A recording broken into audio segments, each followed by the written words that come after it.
नमस्ते दोस्तों, आज हम मध्यकालीन भारत का एक नया टॉपिक टच करने जा रहे हैं जिसका नाम है मोहम्मद गौरी।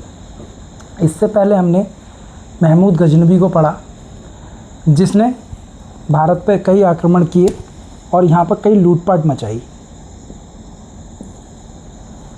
और मंदिरों को तोड़ा और यहाँ से चला गया। उसके बाद गजनी साम्राज्य धीरे धीरे पतन की ओर जाता गया और एक नए शासक, नए राजा और नए साम्राज्य का विस्तार हुआ जो था छोटा सा राज्य था गौर। ये अफ़गानिस्तान का एक पहाड़ी इलाका था जो इस गजनी के अधीन आता था, पर धीरे धीरे ये बड़ा होता गया और गजनी पर अपना कब्जा कर लिया। और मोहम्मद गौरी 1173 में गजनी का शासक बन गया। जब वो गजनी का शासक बना तो अब उसका प्लान अपने साम्राज्य को विस्तार करने का था। तो उसने अपनी निगाह भारत की ओर मोड़ी और वहाँ क्यों मोड़ी उसके कारण हैं। पहला कारण कि वहाँ पर धन संपदा बहुत है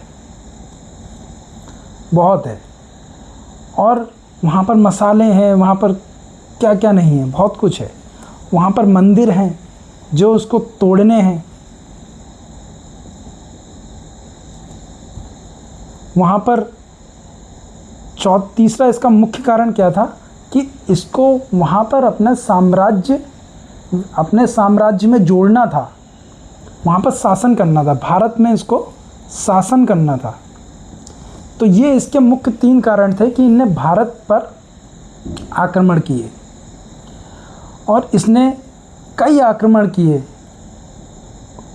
कुछ आक्रमण में ये पराजित भी हुआ और इन्हें कई आक्रमण में जीत हासिल करी।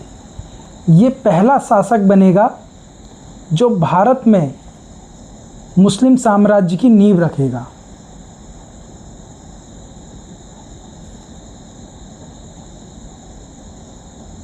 मोहम्मद गौरी। चलिए अब मोहम्मद गौरी के बारे में जानते हैं। मोहम्मद गौरी का जो शासनकाल है वो 1173 से 1206 ईस्वी तक है। ये 1173 में गजनी का शासक बनता है और अपना साम्राज्य का विस्तार करने के लिए भारत को अपना नेक्स्ट टारगेट बनाता है।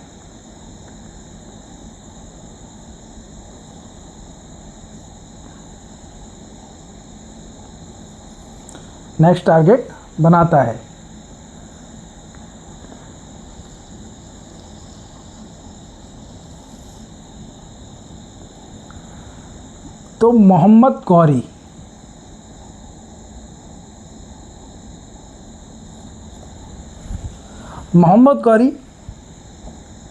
गजनी का शासक बनने के बाद सबसे अपना पहला आक्रमण मुल्तान पे करता है। मुल्तान सन है 1175 ईस्वी में, 2 साल बाद, और यहाँ पर यह जीत हासिल करता है। फिर अब ये सोचता है इस पे, और इसका एक मुख्य कारण और भी है जो इसे भारत में शासन करना चाहता है। उसका एक मुख्य कारण है कि यहाँ पर जितने भी राजा हैं वो एकजुट नहीं है। ये इसको बहुत अच्छे से पता है। तो इसका मानना यह है जहाँ पर राजा एकजुट नहीं है तो वहाँ पर जीत हासिल करना बहुत आसान है। पर इसका भ्रम जल्दी टूटता है। ये अपना दूसरा आक्रमण गुजरात में करता है।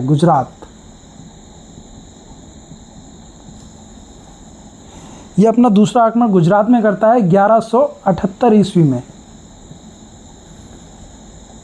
उस टाइम यहाँ का राजा भीम द्वितीय है, भीम सेकंड, चालुक्य वंश का, चालुक्य साम्राज्य का। और इसकी संरक्षिका, इसकी माता, जिसका नाम है नायिका देवी। नायिका देवी ये इसको इतनी बुरी तरीके से मारती है, इतनी बुरी तरीके से मारती है, इसको भागना पड़ता है जान बचाकर। इसका ये भ्रम टूट जाता है कि मैं भारत में बहुत आसानी से अपना साम्राज्य विस्तार कर लूँगा। पर मैंने क्या कहा, इसके अंदर एक क्वालिटी है, ये हार नहीं मानता है, ये पुनः रणनीति बनाता है और रणनीति बनाकर उस पर अपनी सेना पे काम करता है और सेना पे काम करने का पुनः फिर हमला करता है। तो जब ये गुजरात में इसको हार मिलती है, उसके 1 साल तक रणनीति बनाता है। अब ये रणनीति अपनी चेंज करता है। अब ये कहता है कि मैं गुजरात के रास्ते से नहीं घुसूंगा भारत में, अब मैं पूर्व उत्तर के रास्ते से, पश्चिम उत्तर के मार्ग से भारत में अब मैं अपना साम्राज्य का विस्तार करूंगा। इनने अपनी रणनीति चेंज कर दी। और उसके बाद अपना अगला आक्रमण 1186 में पेशावर पे करता है और वहाँ जीत जाता है। फिर इसके बाद यहाँ पर जो अपना लाहौर है, जो इस टाइम पाकिस्तान में है, लाहौर पंजाब, 1186 में, गलत हो गया, 1186 में लाहौर में वो जीता था। पेशावर को उसने 1189 में, 1 साल बाद ही इसने वहाँ पर कब्जा कर लिया था और 1186 में लाहौर पर ये जीत हासिल कर लेता है और वहाँ पर अपना शासन स्थापित कर लेता है। पर लाहौर की जो सीमा है वो भारत के एक महान राजा पृथ्वीराज चौहान की सीमा से लगती है। तो इसका मतलब ये हुआ कि मोहम्मद गौरी ने सीधे सीधे टक्कर दे दी है पृथ्वीराज चौहान को और ये धीरे धीरे अंदर बढ़ा ही चला आ रहा है। उसको ये पता है सभी जो राजा हैं, जैसे यहाँ पर कन्नौज में राजा जयचंद,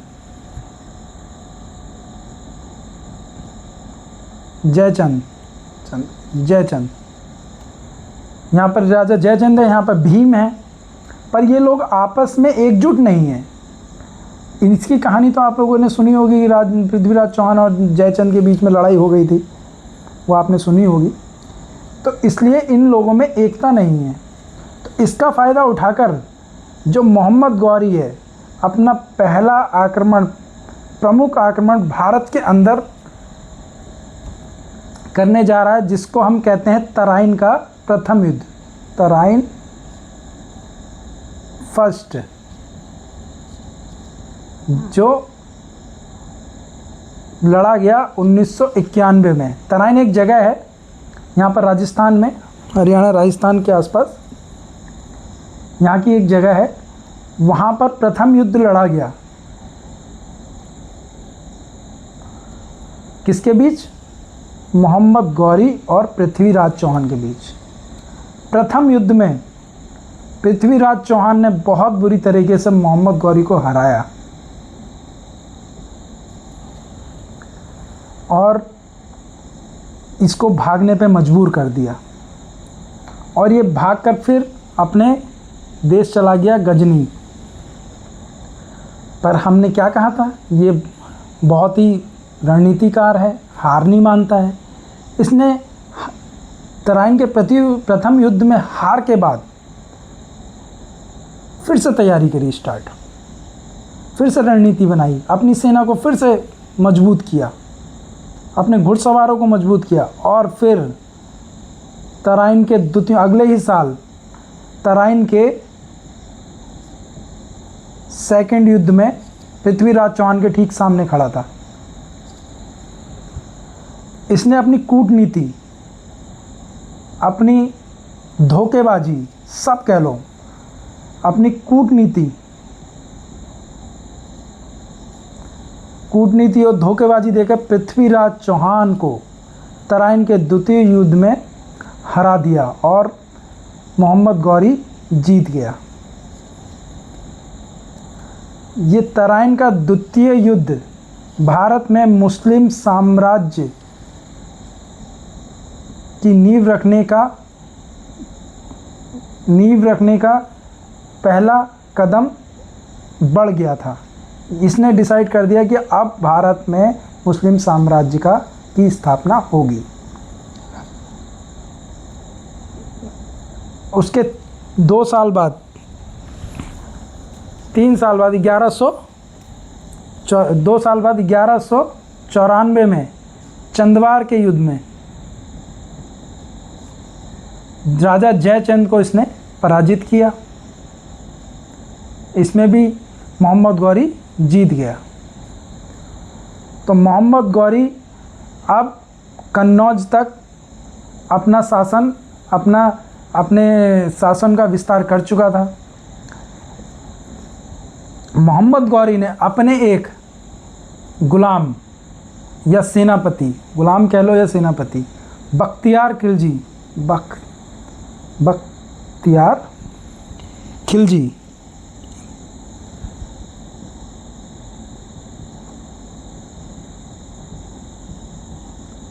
को बंगाल और बिहार भेजा।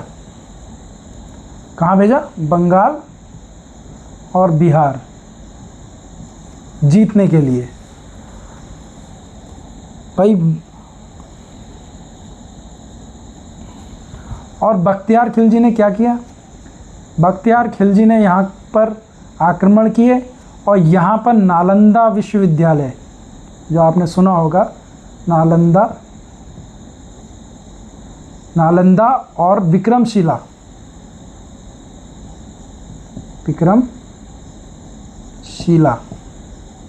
विश्वविद्यालय को इसने जला डाला। किसने? बख्तियार खिलजी ने, जो किसका गुलाम था? मोहम्मद गौरी का। कहा जाता है कि 60 दिन तक आग जलती रही थी। इतनी किताबें, इतना पूरा आग लगा दी, तहस नहस कर दिया था कि 60 दिन तक आग जलती रही थी वहाँ पर। तो ये काम था मोहम्मद गौरी का। क्वेश्चन आता है कि नालंदा और विक्रमशिला विश्वविद्यालय को किसने तहस नहस किया था, किसने जलाया था? तो उसका आंसर है मोहम्मद गौरी शासक था, उसका सेनापति था बख्तियार खिलजी या गुलाम। उसने नालंदा विश्वविद्यालय और विक्रमशिला को जला दिया था। तो ये था। एक 1192 में तराइन के द्वितीय युद्ध के साथ एक व्यक्ति इनके साथ आए थे, जिनका नाम था मुहिउद्दीन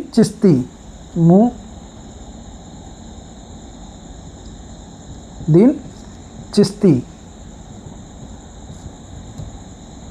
जिसने चिश्ती सिलसिले की शुरुआत करी। सिलसिले, जिनकी दरगाह अजमेर में है।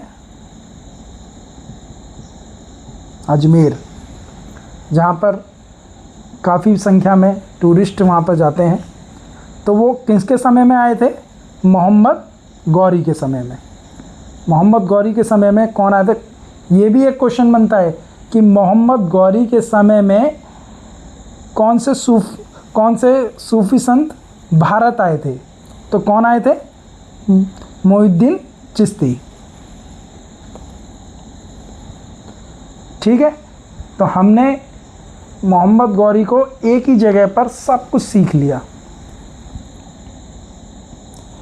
हमने बहुत ज़्यादा नोट्स नहीं बनाए, हमने रट्टा नहीं मारा, हमने पूरी कहानी के रूप में मोहम्मद गौरी को समझ लिया। अब एक बार रिवीजन करते हैं, तेज़ी से समझते हैं, बहुत आसानी से। तो हमने क्या सीखा?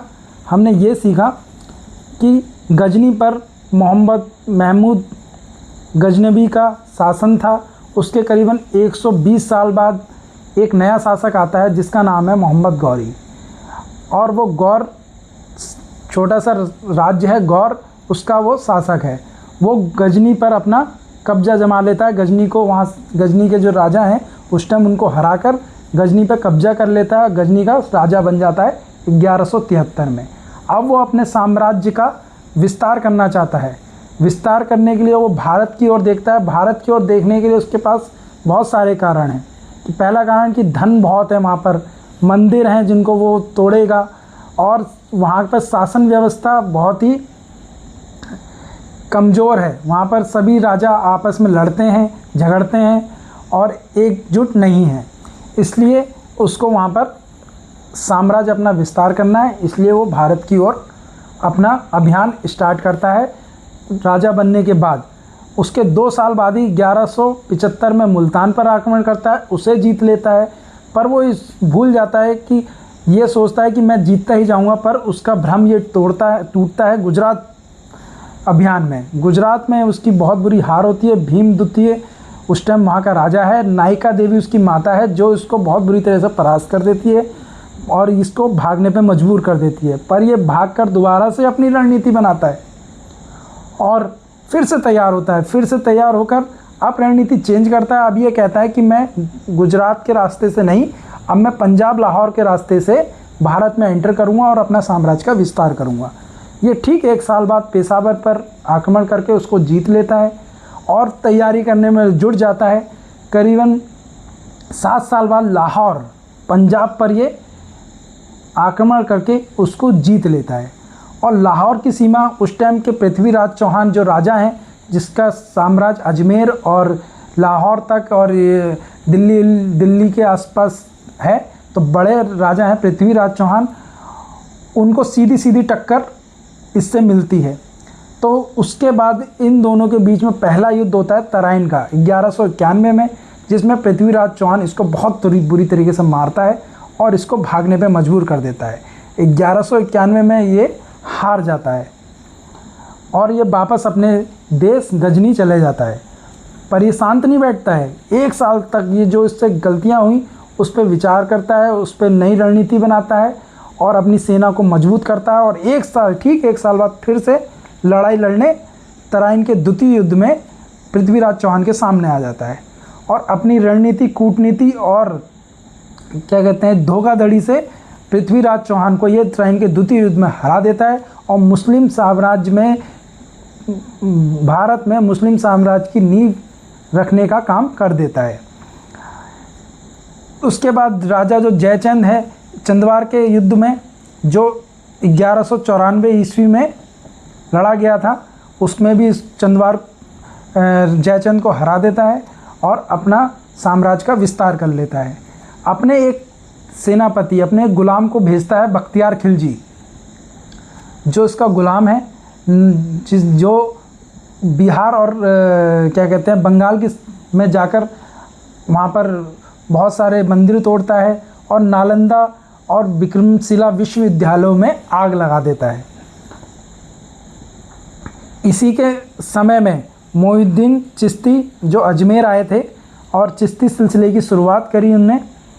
और क्वेश्चन बनता है कि मोहिउद्दीन चिश्ती किसके शासनकाल में भारत आए थे? तो मोहम्मद गौरी के शासनकाल में। अब एंड ये है कि 1206 ईस्वी में इसकी मृत्यु हो जाती है। इसको कोई मार देता है और ये 1206 में ये मर जाता है। जाते जाते अपने एक विश्वसनीय गुलाम कुतुबुद्दीन